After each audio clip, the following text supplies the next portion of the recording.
नमस्कार दोस्तों, स्वागत है आपका जीके लाइव पाठशाला में। यूपी ट्रिपल एससी पीईटी 2023 के लिए जो है हम आपके लिए उत्कर्ष क्लासेज का जो है प्रैक्टिस सेट लेकर आए हैं। आज हम शुरुआत करेंगे पहला प्रैक्टिस सेट। तैयारी आप लोग शुरू से कीजिए, आपकी जो है पेपर अच्छे से होंगे। तो देर न करते हुए शुरुआत करते हैं। प्लीज़ आप लोग वीडियो को लाइक कीजिएगा, चैनल को जरूर सब्सक्राइब कीजिएगा।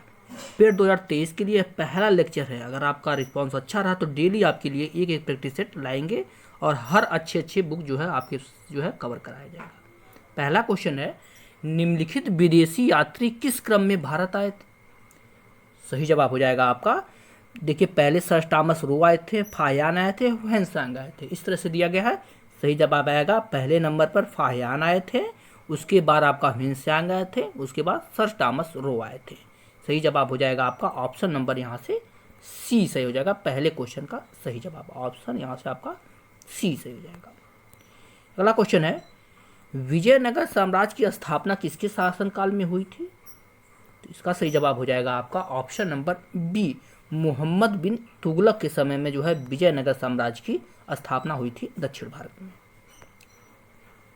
अगला क्वेश्चन है, बाबर की आत्मकथा तुझके बाबरी जिस भाषा में लिखी गई वह थी? सही जवाब है वह जो है तुर्की भाषा में लिखी गई थी। ऑप्शन यहाँ से बी से हो जाएगा, तुर्की भाषा में। अगला क्वेश्चन, निम्नलिखित में से किसे भारत का नेपोलियन कहा जाता है? बहुत ही इंपॉर्टेंट क्वेश्चन है। सही जवाब हो जाएगा आपका समुद्रगुप्त को भारत का नेपोलियन कहा जाता है। ऑप्शन यहाँ से डी सही हो जाएगा, समुद्रगुप्त। अगला क्वेश्चन है, विक्रमशिला विश्वविद्यालय का संस्थापक कौन था? तो आपको पता है विक्रमशिला जो है विश्वविद्यालय आपका धर्मपाल ने बनवाया था। धर्मपाल ने जो है बनवाया था विक्रमशिला विश्वविद्यालय। अगला क्वेश्चन है, नवबौद्धवाद के प्रतिपादक कौन है? सही जवाब हो जाएगा आपका option B, doctor Bhimrao Ambedkar ji हैं नवबौद्धवाद के प्रतिपादक। ऑप्शन यहाँ से बी सही है, छठे क्वेश्चन का सही जवाब। बढ़ते हैं सातवें क्वेश्चन की तरफ। दिया है, निम्नलिखित में से भारतीय राष्ट्रीय कांग्रेस के किस अधिवेशन में बाल गंगाधर तिलक ने अभिव्यक्त किया था, स्वराज मेरा जन्मसिद्ध अधिकार है और मैं उसे लेकर रहूंगा? यह एक वक्तव्य है। यह कब कहा गया था? सही जवाब है आपका लखनऊ अधिवेशन 1916 ईस्वी में यह वक्तव्य कहा गया था। किसके द्वारा? बाल गंगाधर तिलक जी के द्वारा यह कहा गया था। अगला क्वेश्चन देखते हैं, थोड़ा छोटा करते हैं ताकि अच्छे से दिखाई दे। क्वेश्चन दिया गया है, निम्नलिखित में से किसके विरुद्ध महात्मा गांधी का सत्याग्रह के लिए आह्वान, उनका अखिल भारतीय संघर्ष के नेतृत्व का सर्वप्रथम प्रयास था? सही जवाब हो जाएगा आपका ऑप्शन डी, जो है रॉलेट एक्ट में यह किया गया था। कब? रॉलेट एक्ट में किया गया था। अगला क्वेश्चन देखते हैं। क्वेश्चन है आपका, असहयोग आंदोलन को कब स्थगित किया गया था? सही जवाब है ऑप्शन बी, वर्ष 1922 में से जो है स्थगित कर दिया गया था। यह जो है यहाँ पर चौरी चौरा की जब घटना हो गई थी तो उसे स्थगित कर दिया गया था। अगला क्वेश्चन है, किस यूरोपीय समुदाय ने भारत के साथ प्रथम व्यापारिक संबंध स्थापित किया था? सही जवाब है ऑप्शन सी, पुर्तगालियों ने सबसे पहले भारत के साथ संबंध स्थापित किया था। ऑप्शन सी सही है। अगला प्रश्न है, कृष्णा नदी पर निम्नलिखित में से कौन सा बांध निर्मित किया गया है? सही जवाब है ऑप्शन सी, श्री सैलम बांध जो है यह कृष्णा नदी पर बना है। ठीक है, ऑप्शन यहाँ से सी सही होगा। मोस्ट इंपॉर्टेंट क्वेश्चन है, कई बार यह पेपर में पूछा गया है। बढ़ते हैं अगले क्वेश्चन की तरफ। 12 नंबर का क्वेश्चन है, निम्नलिखित में से कौन सा एक भारत का राष्ट्रीय जलीय प्राणी है? सही जवाब है ऑप्शन सी, गंगा डॉल्फिन जो है राष्ट्रीय जलीय प्राणी है भारत की। ऑप्शन यहाँ से सी सही है। सूची फर्स्ट को सूची सेकंड से मिलान करना, थोड़ा छोटा करते हैं ताकि अच्छे से आपको दिखाई दे। देखिएगा 13 नंबर क्वेश्चन है, इस साइड में देखिएगा आप लोग, दिया है आपका सूची फर्स्ट है और सूची सेकंड है, कौन सा कहाँ पर पाया जाता है? 13 नंबर का क्वेश्चन है। सही जवाब हो जाएगा पहले का जो है ए का जो है मिलाएंगे तीसरे साथ। ठीक है ना, यहाँ ध्यान से देखिएगा, ए का मिलाएंगे जो है तीसरे से। नोआमंडी जो है लौह ऐश के लिए जाना जाता है, नोआमंडी लौह ऐश के लिए जानता है। कोडरमा जो है यह जो है अभ्रक के लिए जाना जाता है। कल्पकल्लम जो है यह आपके आणविक शक्ति के लिए जाना जाता है, और कर्णपुरा जो है लौह कोयला के लिए जाना जाता है। इस तरह से आपका ऑप्शन यहाँ से बी सही हो जाएगा। अब थोड़ा बड़ा करते हैं ताकि अच्छे क्वेश्चन दिखाई दे। क्वेश्चन है, निम्नलिखित में से दक्षिणी पर्वतीय क्षेत्र की वह पहाड़ी जो तमिलनाडु में स्थित है। सही जवाब हो जाएगा ऑप्शन डी, पालकोंडा जो है तमिलनाडु में स्थित है। ऑप्शन यहाँ से आपका डी सही है। अगला क्वेश्चन है, भारत के संदर्भ में निम्नलिखित कथनों में से कौन सा सही कथन है। सही जवाब हो जाएगा यहाँ से आपका ऑप्शन नंबर सी, दूसरा और तीसरा दोनों सही है। ठीक है, दूसरा और तीसरा दोनों सही है। तो दूसरा तीसरा देख लेते हैं कौन कौन से दिया गया है। यहाँ पर दूसरा है, संसार का लगभग 2.4% क्षेत्र जो है भारत के अंतर्गत आते हैं। दूसरा ऑप्शन ये है, ए बिल्कुल सही है। और तीसरा जो है, कर्क रेखा देश के बीच से गुजरती है, जो कि अक्षांशीय विस्तार को 2 बराबर भागों में बांटती है। ये भी आपका सही है। अगले पेज पर आते हैं। प्लीज आप लोग वीडियो को जरूर लाइक कीजिएगा, चैनल को सब्सक्राइब करना न भूलिएगा। 16 नंबर का क्वेश्चन यहाँ से देख लेते हैं, मूल्यह्रास किसे कहते हैं।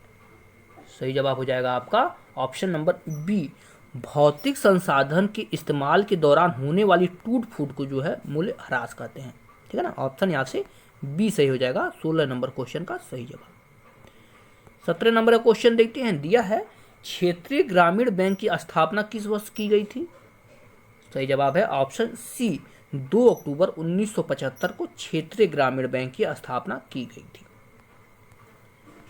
अगला प्रश्न है, प्रधानमंत्री आवास योजना शहरी प्लस ग्रामीण दोनों की बात कर रहे हैं यहाँ, के अंतर्गत कितनी धनराशि बजट 2022-23 में आवंटित की गई थी।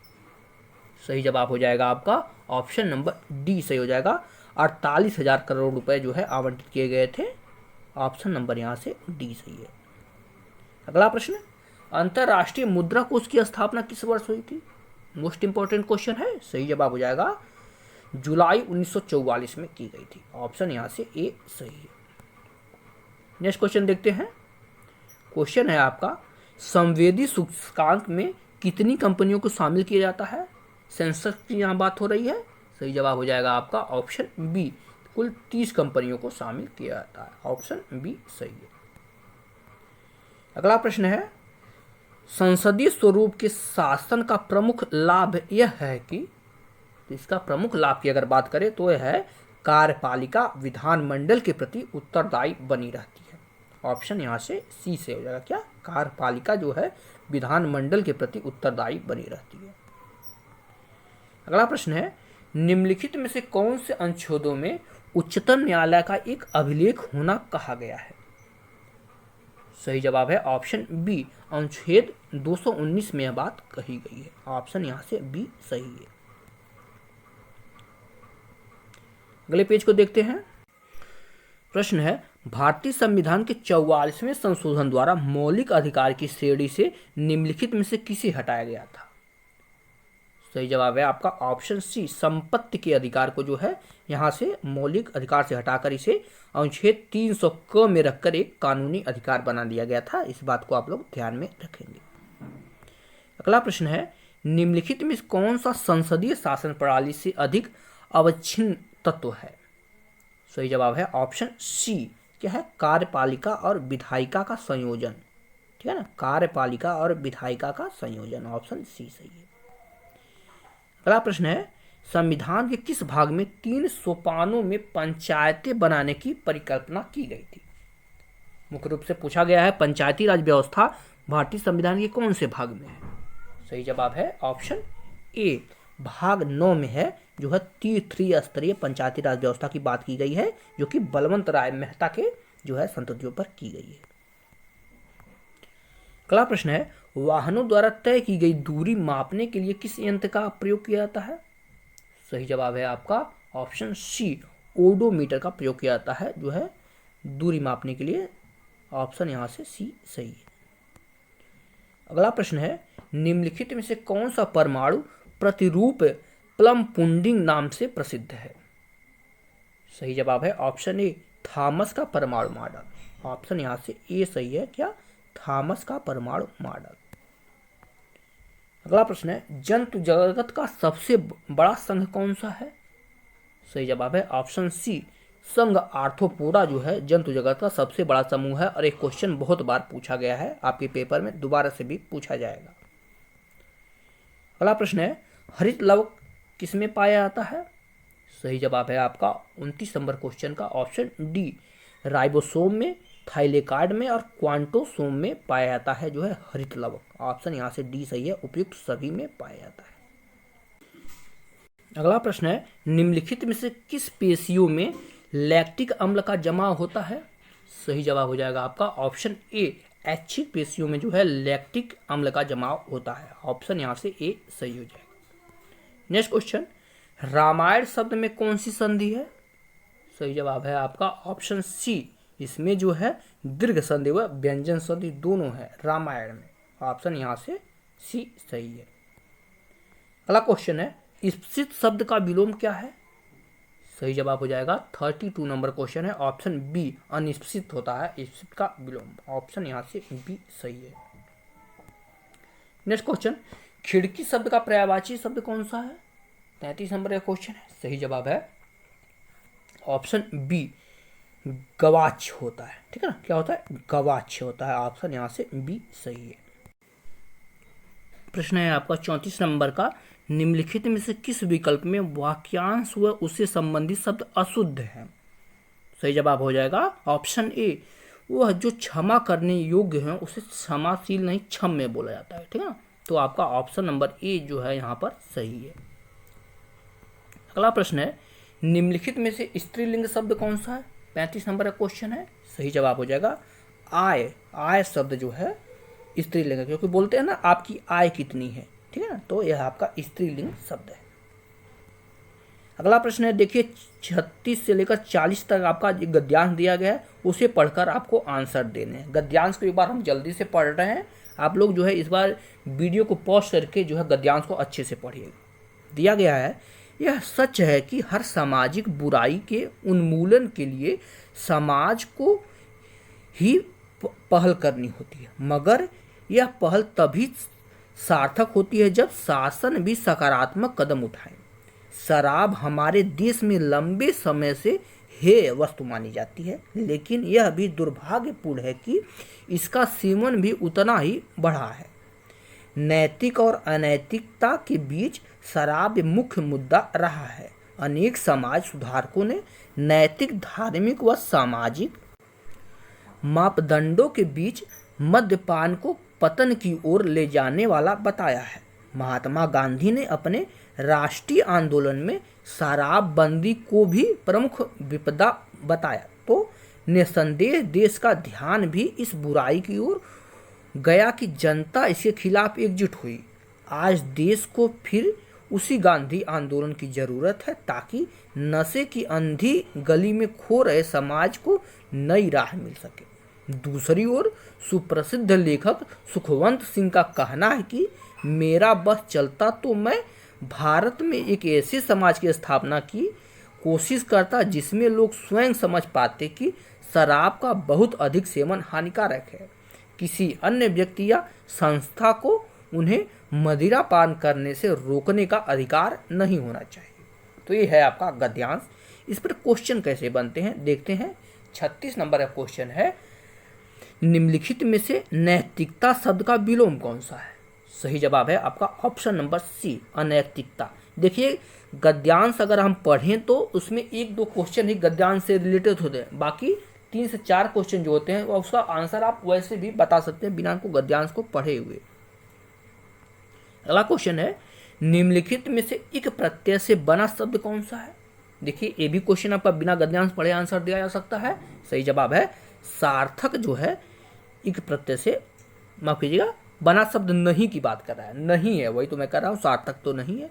तो सार्थक शब्द जो है इक प्रत्यय से नहीं बना, बाकी धार्मिक, सामाजिक, नैतिक तीनों जो है इक प्रत्यय से बने हैं।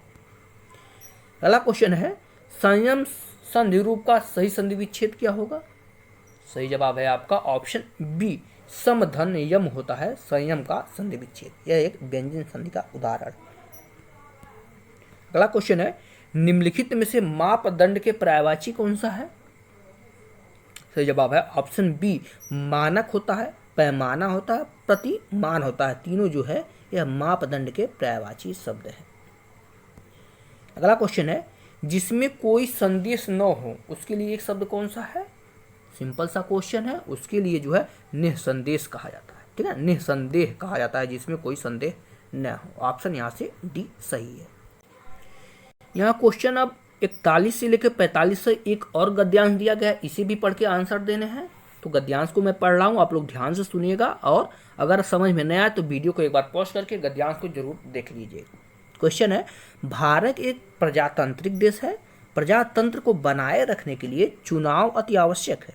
प्रजातंत्र में शासन जनता द्वारा तथा जनता के लिए होता है, किंतु आज देश का लोकतांत्रिक ढांचा चरमरा उठा है, क्योंकि आज देश राजनीतिक अस्थिरता के दौर से गुजर रहा है। अतः अति आवश्यक हो गया है कि विद्यमान चुनाव प्रणाली में सुधार किया जाए, ताकि योग्य एवं सुलझे हुए उम्मीदवार सत्ता में आकर देश की बिगड़ती परिस्थितियों को संभाल सकें। चिंतनात्मक विकास लोकतांत्रिक व्यवस्था को बनाए रखने हेतु देश में लोकसभा एवं राज्य विधानसभाओं के चुनाव होते हैं। मतदान देने का अधिकार जनता को है, किंतु वर्तमान समय में जनता मतदान के प्रति उदासीन है। इसका कारण है देश में सर्वत्र व्याप्त राजनीतिक भ्रष्टाचार। लोग निर्णय नहीं ले पा रहे हैं कि देश की सुरक्षा हेतु नेता के रूप में चुना जाए, क्योंकि नेता के मायने आज वो नहीं है जो 40 वर्ष पूर्व थे। दूसरी ओर नेता लोग देश को भ्रष्ट करने पर तुले हुए हैं। ऐसी परिस्थितियों में अति आवश्यक हो गया है कि चुनाव प्रणाली में सुधार किया जाए। चुनाव प्रणाली में सुधार के लिए विभिन्न समितियों ने अपने सुझाव दिए हैं, जिन्हें सार्थक रूप में प्रयोग में लाया जाए तो चुनाव व्यवस्था में सुधार अवश्य होगा। चुनाव व्यवस्था में व्याप्त गंभीर त्रुटियों एवं उन त्रुटियों के उपचार सुझाव भी दिए गए हैं, जिन्हें कड़ाई से लागू करने पर चुनाव प्रणाली में सुधार हो सकता है, जिसमें कि देश की डगमगाई राजनीतिक व्यवस्था को बचाया जा सके। यह आपका गद्यांश है। इस पर क्वेश्चन है 41 नंबर का, देखते हैं। प्रजातांत्रिक शब्द का प्रत्यय है, सही जवाब हो जाएगा ऑप्शन नंबर यहाँ से सी सही हो जाएगा। क्या? इक प्रत्यय है। ठीक है ना, इसमें जो है इक प्रत्यय है प्रजातांत्रिक में। अगला प्रश्न है, निम्नलिखित में से उदासीन शब्द के पर्यायवाची कौन से हैं? सही जवाब हो जाएगा ऑप्शन ए। उदासीन मतलब विमुख, वैरागी, अनासक्त, ये तीनों शब्द जो है उदासीन के पर्यायवाची शब्द है। अगला प्रश्न देखते हैं। क्वेश्चन है आपका, भ्रष्टाचार शब्द में कौन सा समास है? सही जवाब हो जाएगा ऑप्शन डी। इसमें जो है कर्मधारय समास है भ्रष्टाचार। ठीक है ना, कौन सा समास है? कर्मधारय समास।